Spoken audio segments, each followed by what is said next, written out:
souvenirs d'enfance.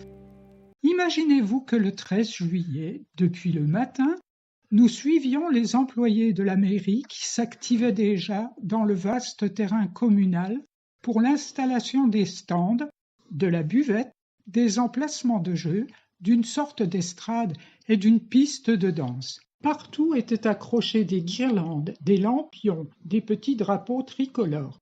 Ce qui me réjouissait, c'était lorsque papa accrochait au bout d'une baguette un très joli lampion multicolore en papier crépon dans lequel brûlait une bougie.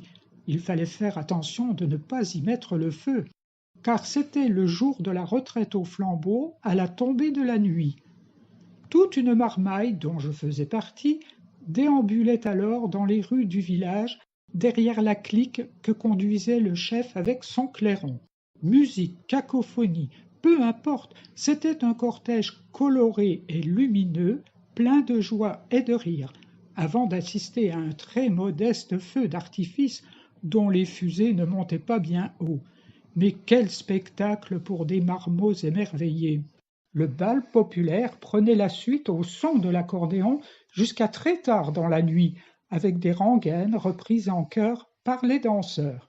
Pas de défilé le jour du 14 juillet, mais un après-midi de bonheur, entre chamboule-tout, course en sac, tir, jeu de quilles, lapinodrome et petite pause à la buvette pour siroter une grenadine avec une paille. Aujourd'hui, dans nos villages, connaît-on encore cette joie enfantine ?